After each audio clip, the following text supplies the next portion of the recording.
senhor apresentou o jornal, primeira vez foi em 1986, certo? Na RBS, o Jornal do Almoço, você disse, Uhum. 5 de maio de 1986, Isso. às 12 horas e 3 minutos. Eu vou lhe fazer uma pergunta que o William Bonner fez para o senhor naquela bancada. Como ficou tantos anos, como é ficar tantos anos à frente de uma bancada de um único telejornal, como foi o Jornal do Almoço?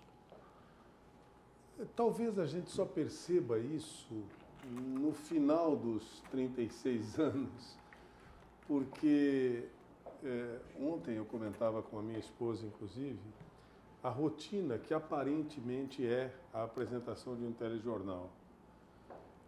O que eu posso dizer, e o duro é que ele está cortando mesmo, olha só, mas o que eu posso dizer é que, embora seja uma rotina, você subir um morro, na época da RBS, apresentar o telejornal, o rádio-jornal Notícia na Manhã, depois sair para o estúdio da TV e começar a apresentar o jornal, a cada momento, a cada dia, embora se repita muito, por exemplo, as chamadas notícias sazonais, no inverno, aquela roupa dura que congelou no varal, o laguinho que está ali também coberto de gelo, no verão, o incrível movimento em direção às praias da capital e por aí afora. Embora as notícias sejam parecidas, elas são diferentes. E você também é um ser humano diferente a cada dia que passa. Então, eu confesso a você que eu sempre pensei da seguinte forma: enquanto eu tiver prazer de fazer o que eu estou fazendo, eu vou continuar. Eu dizia até à direção da emissora, se vocês acharem que eu já não sirvo, já não atendo ao que o telespectador deseja, não se preocupem, eu vou compreender perfeitamente. Acho difícil, né? Acho Mas, que não tem um que não... Mas sou muito sincero a você, eu tive sempre muito prazer e não me considerei aposentado ao deixar o Jornal do Almoço e concorrer a uma vaga na Assembleia Legislativa. Eu não tinha outra alternativa. Eu gostaria muito de continuar apresentando o jornal e me tornar deputado, se isso fosse viável, possível. Mas é que as emissoras de rádio e televisão são concessões públicas. E você, assumindo um cargo público, tem dificuldades em poder estar nas duas áreas.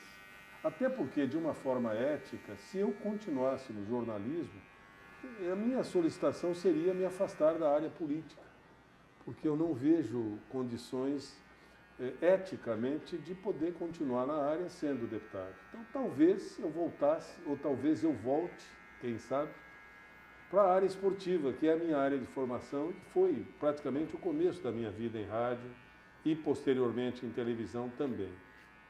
Mas foram 36 anos na RBS, mais 6 anos na TV Planalto de Lages, de 1980 até 86. E antes disso, mais uns 10 anos em rádio pelo interior de São Paulo, você vai somando, você vai chegar a quase 7 décadas de vida, que me deram sempre muito prazer, Carlos. Se eu não me engano, foi com 21 anos o seu primeiro trabalho radialista, né? Não, eu comecei em rádio com 15 anos, 14 para 15 anos, em 1964, 65 mais ou menos, quando meus pais decidiram que era hora de vender o circo, porque eu estava encontrando muita dificuldade para estudar. Apesar dos meus pais terem dificuldade para estudar, aquela época era muito difícil, Sim. eles fizeram questão que tanto eu quanto meu irmão, eu tenho um mano chamado Gilberto Mota, que também é jornalista, hoje morando aqui na região da Pinheira, que trabalhou conosco na RBS, trabalhou na Rede Globo, trabalhou com o Zé Hamilton fazendo o Globo Rural por um bom tempo, fez aqui o FECOAGRO, aquele telejornal que a FECOAGRO apresenta e que na RBS era apresentado pelo programa o Campo e Lavoura da RBS, e na TV Planalto, lá atrás, era o Homem e o Campo, né, apresentado pelo Maneca. Eu acabei iniciando em rádio quando meus pais decidiram vender o circo e fixar residência em Tupã, como você disse, no Centro-Oeste Paulista, para que eu pudesse completar os estudos no ensino médio.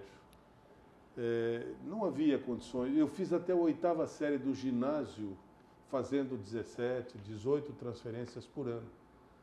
Então foi uma fase da minha vida muito difícil, mas ao mesmo tempo altamente promissora. Eu tive a oportunidade de vivenciar situações absurdamente maravilhosas. Eu talvez tenha conhecido mais gente e mais cidades do que muita gente vai conhecer durante todas as suas vidas.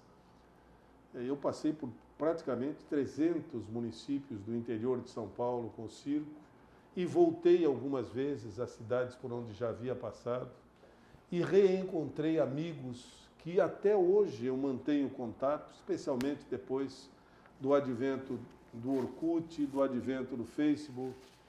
Muita gente acabou me descobrindo, sabendo que eu era o Marinho, filho do Motinha, da Inhafia. Eu, na época, quando eu tinha 4 anos de idade no circo, ganhei uma sanfoninha de 4 baixos, uma sanfoninha de brinquedo, que era fabricada em Blumenau, pela Eric. Eu estou sabendo que o senhor toca acordeão. E eu acabei... E esse acordeão está aqui? Tá aqui em Florianópolis, sim. Aqui no gabinete, não? Não, no gabinete não. Acabaram com a minha alegria. Se eu soubesse, eu até poderia tê-lo trazido, mas o que aconteceu foi que eu comecei a tocar essa sanfoninha, a princípio como um brinquedo, mas eu não sabia que tipo de dom eu tinha de tocar de ouvido. E eu comecei a tirar qualquer música que pediam, acabou virando uma atração do show radiofônico, do show musical do circo. E aí eu acabei... Eu tinha 4 anos de idade nessa época, foi 1956. E eu comecei a participar do espetáculo todos os dias. Então, digamos, eu comecei a trabalhar como um profissional aos 4 anos de idade.